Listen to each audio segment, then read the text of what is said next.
I was just waiting for people to trickle in. If you will all.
All right, can we give this panel a round of applause? Thank you all so much for being here. This is our final panel. We're going to feed you, and we have some performances later on. So now I am joined here today. If you don't know who I am, I'm Christian Matthew. I serve as the senior youth representative here for Guns Down, Life Up. I also serve with other organizations, but I'm not going to go into that. But I am here with some amazing young people and youth and young adults that are on this panel that are doing some amazing work, and I could not go forth because I know each of them personally. So I'm going to start all the way at the end. If you will tell us what your name is, who you're representing, and nothing else.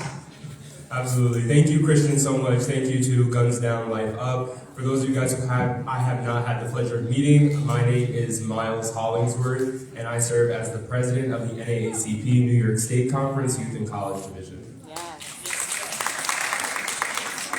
Hello, everyone. My name is Felipe Dosa. I'm a student at Morehouse College, and I work for National Action Network as the National Youth and College Director. So it's amazing to be here. Thank you. One moment, Miles, where do you go to school? Because you see how he said Morehouse. You got to represent Morehouse. Okay, hold on. Number one HBCU. I am a proud student at the one and only illustrious, founded in 1867, Howard University.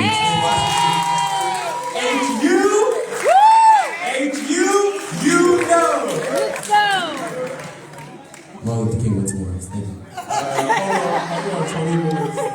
Vice President. Here we go. The vice of the HBCU. Come on, Ashley. Before you go, Ashley, pick up the mic. Yes, they are. Hi, everybody. I'm Ashley Martinez, and I've been a GDLU youth since 2018, and I go to post. Yeah. City colleges. That's right. Hi everyone, my name is Lorna Bagg. I'm a volunteer with MomsDemand Action, and my primary responsibility is with StudentsDemand Action. Yes. Thank you, Lorna. Okay, so I'm going to get into the questions, and we're going to be done. One thing about young people is that we don't like being here all day, so they'll make it quick. Okay, so they have already introduced themselves. So now, I want to ask you this question. How does gun violence impact youth in their communities, especially during the summer season? Are we starting down here? Yeah, wherever y'all want to start, whoever's going. All right, first. So I think in answering that question, we have to acknowledge the big elephant in the room is that during summer, our students, our young folk, our children, our cousins, our little siblings are out of school where we are at home with our families most of the day, if not all of the day. Some families send their children to our programs that you see before you here in this room, and then also to summer camp. Addressing that elephant in the room is that I come from low-resource communities.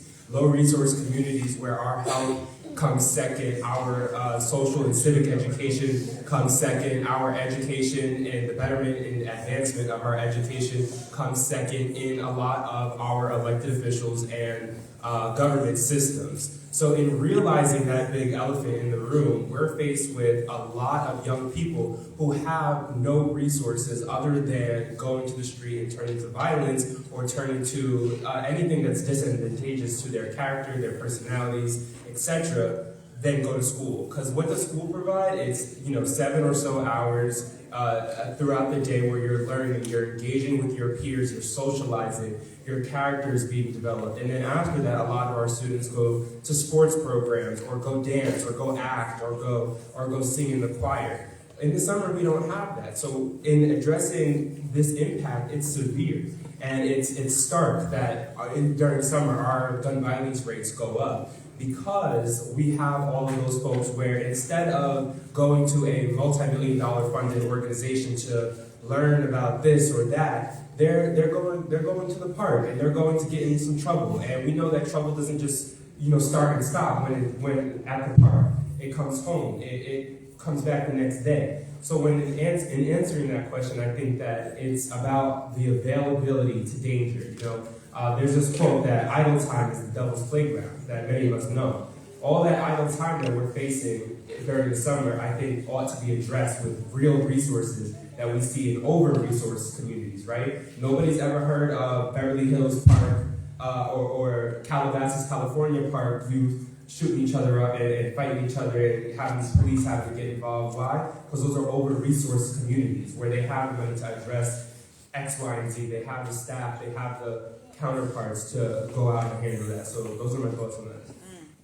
Now, I just want to say before the next speaker speaks, Miles is the president, you already said, of the NAACP. And if you don't know what the NAACP, they are one of the largest, or the largest, are y'all the largest African-American organization? We're up there. The longest serving, but y'all been in existence longest, right? One of the longest? Yeah, the longest. So, and Fulidu, who's here, is part of NAN, and he's going to speak about the March on Washington, but I know that something that Reverend Sharpton pushes a lot is public safety. And I want to just dispel the fact that a lot of people only think that NAN is only for police brutality. That is not right. NAN has been on the forefront and have been on the lines many times with young black children have been killed. And not even just young black children, just children, period. Because a lot of times we always want to just talk about, black people, but also Hispanics. Hispanics go through a lot of things. Our members of the LGBTQ plus community go through a lot of things. So we have to address those underlying issues from within all those different communities. So Felipe, I want you to talk briefly on some of the work that NAN is already doing in those different areas. And even he's going to talk to us about the March on Washington, which I'm going to, but he's going to talk about that later. So go ahead. Well, first of all, thank you for speaking so highly of Dan. I mean, they should hire you at this point. One of the, actually, I will tell a story. I don't know if anybody knows Darius Lee that passed away last year. So, crazy fact was I was there. It was June 19th turning to 20th. I was actually turning 21 on that night. Like once it turned the 20th, like I was there, like, you know what I'm saying? I was turning 20. And I would never forget, I'm in the area, and my Morehouse brother was his cousin. And they saw me, and, I just chopped it out and said, hey, nice to meet you, bro. Because I've seen him, but I never really knew who he was until that night. And could you not, I walked away 5 minutes ago, that's when we heard the shots. And of course, like, I've had friends that passed away, but I've never been so close to death like that. And I've been in various situations in my life, but with gun violence like that direct, that was the first time. And after the aftermath, of course, National Action Network found out about it, everybody found out about it, and it was straight to work that next day. Because a lot of us were at that night, we had other people then that were in the area. They were in the hospitals, checking on people. We was, at press conference talking, just with the family. And that's what I feel is one of the most important things about NYAGV that we do so well. We're constantly with the families and talking with them. Like, no one's more mad than the families. That's something that we always say. No one's more mad than the families. So we're going to work with them specifically.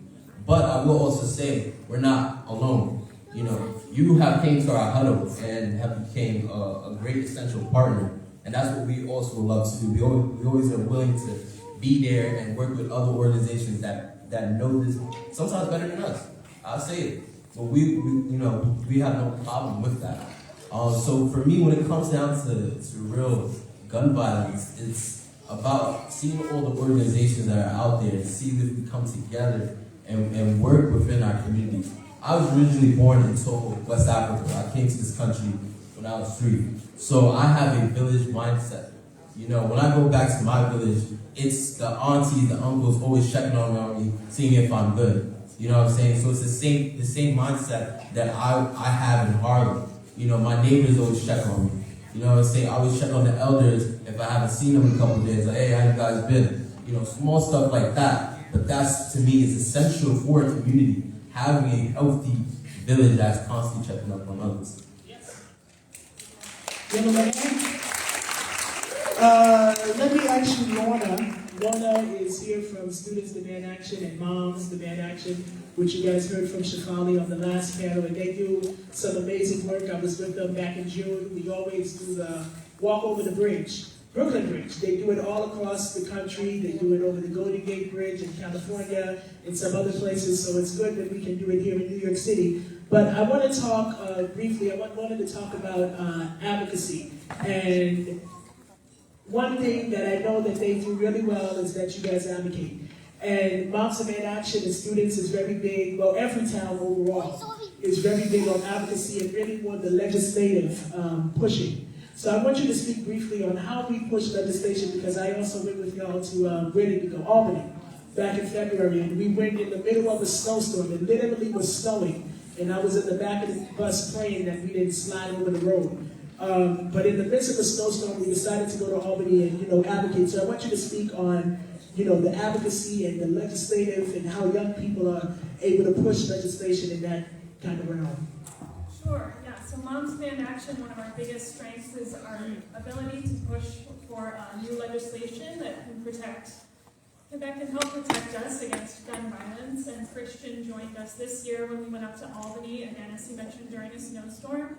And everyone here wants to prevent gun violence. It's ridiculous how many people are impacted by gun violence, and we all want that to stop.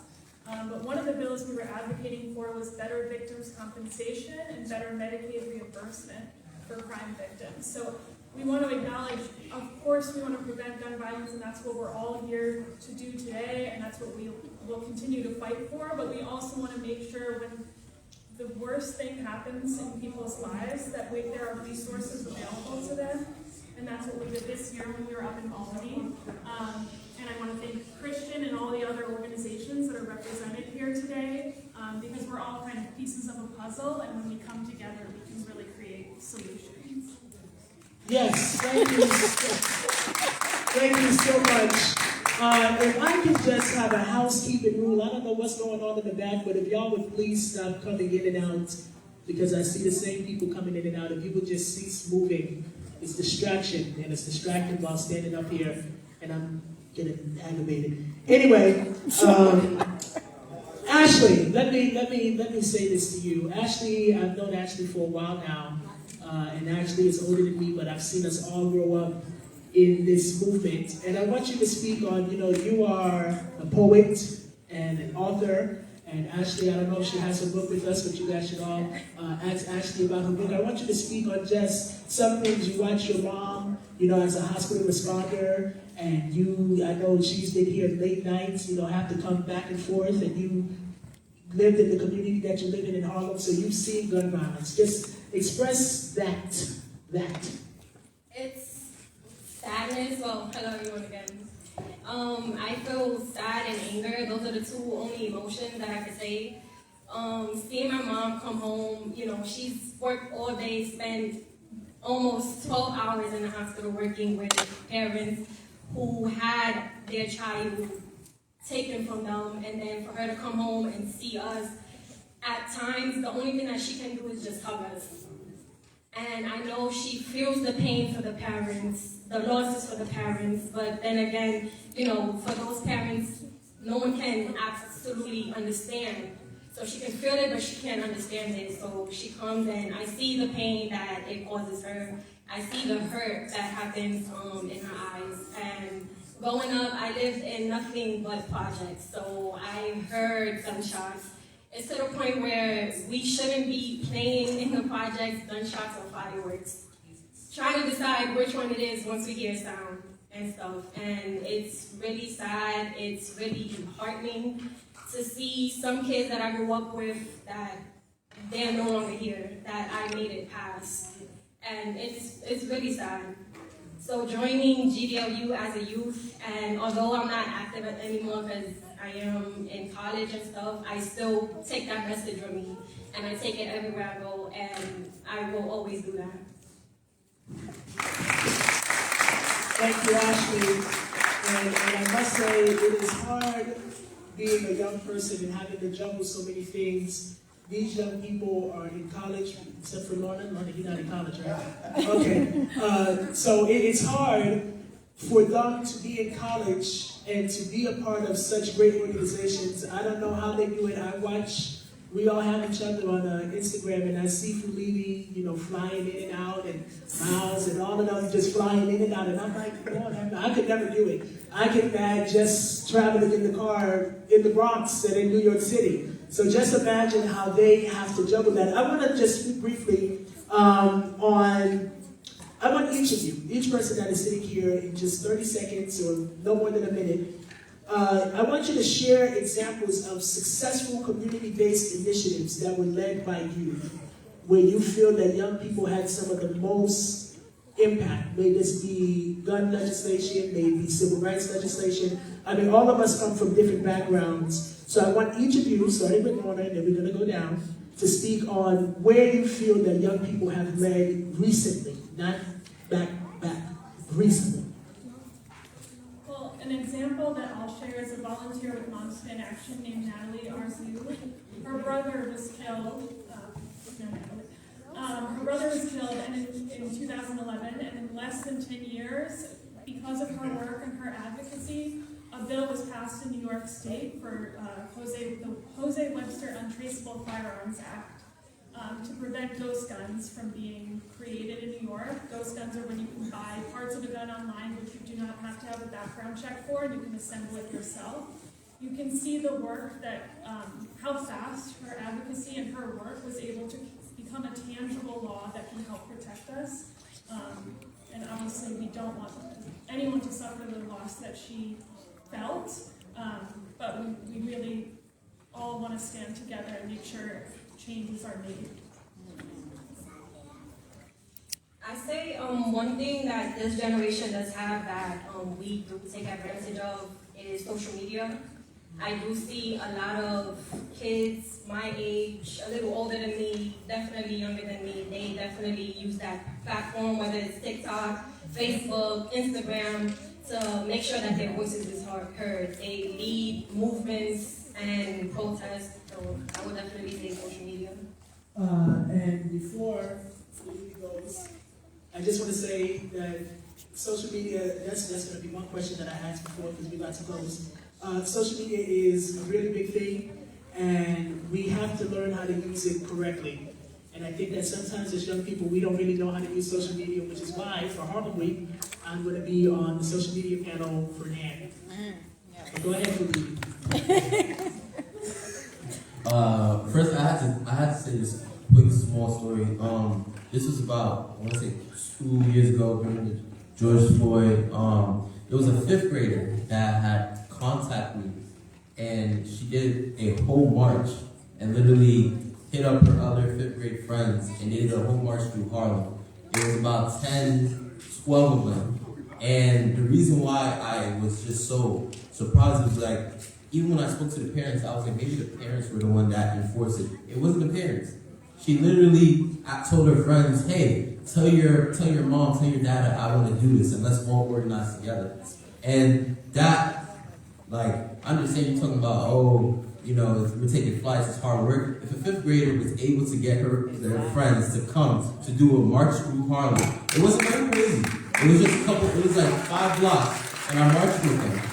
You know what I'm saying? If they're able to do that, me, 21 right now, I can handle college, I can handle being the National Youth and College Director. I can do that at least. So, I just want to say that. But I feel like one thing that I see a lot that I will say to me always helps, if done correctly, especially in Harlem, is when kids themselves do basketball tournaments. Because I will say, like, I've seen that work a lot. I've seen that work a lot when kids themselves be like, all right, bro, like, let's go play ball real quick. Let's organize. I've seen it work. So I would say that.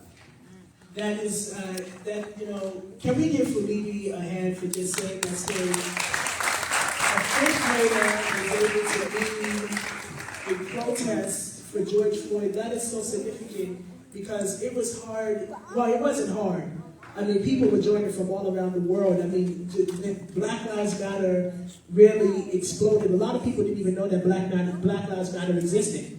But when it exploded after the death of George Floyd, and for fifth graders to really have significant play and understanding that people cannot just be killed and answers not be given, it speaks to the volumes of young people now than the young people before, because people back then were not thinking about any of this. So it's good to see young people. And then Miles is going to close it out, and then I have one thing we're going to close out with. Go ahead, Miles. Absolutely. So I know when looking at examples of successful community-based campaigns that turn into tangible pieces of action or legislation for communities, we have to acknowledge solidarity as a big role player in that.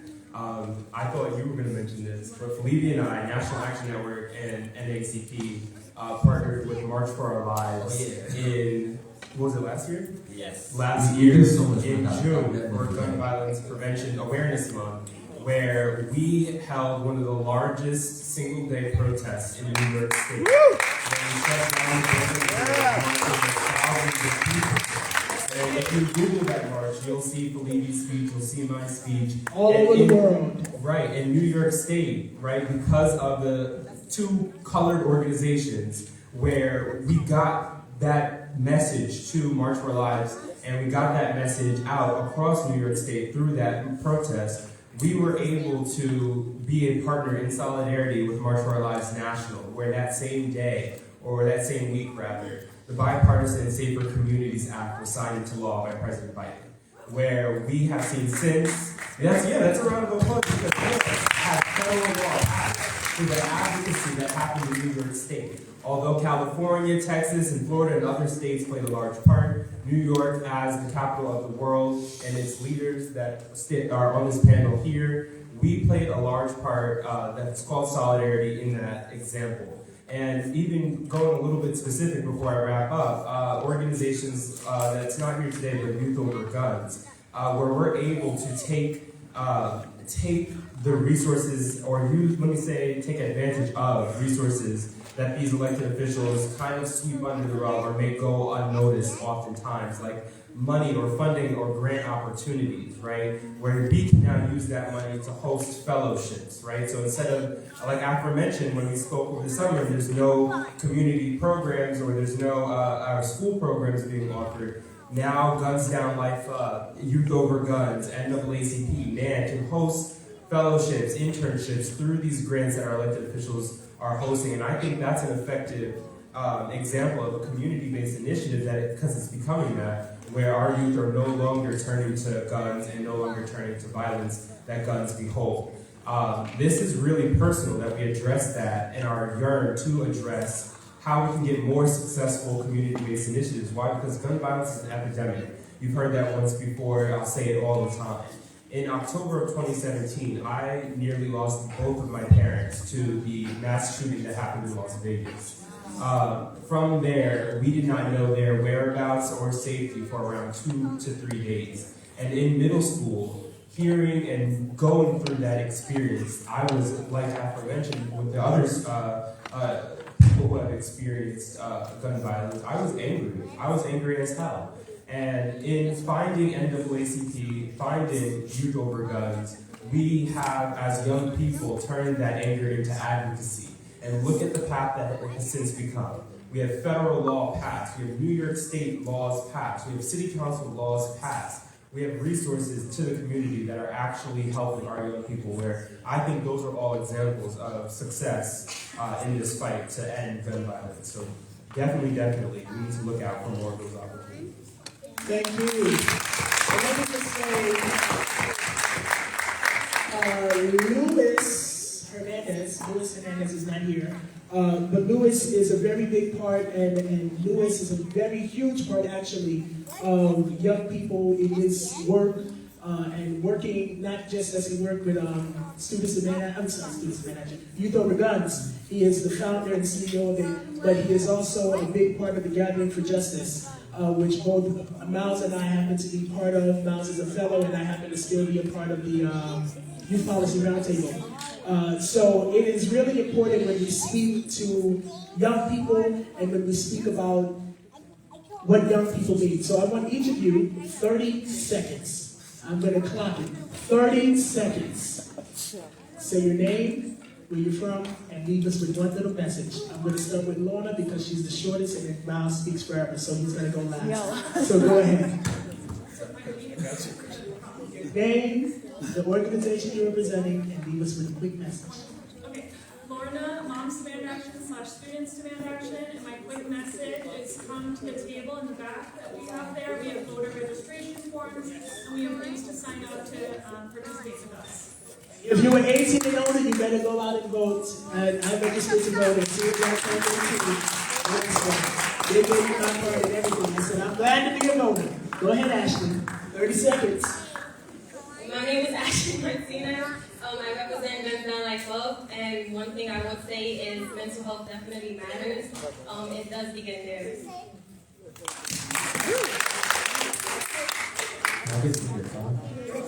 Alright, my name is Felipe Dosa. I'm the National Youth and College Director for National Action Network. I go to Morris. And then, obviously, August 26th, National Action Network is having a national march. A national march. I'm asking for all of you to be there. We're providing free transportation. Doesn't matter what college you're going to. We're organizing everywhere from Atlanta to DC. I think we got people over in California that are getting on a bus to come over there. So, I say all this because the 5th grader was able to create a march, and we're already providing free transportation for you guys. All I ask you to do is to go register.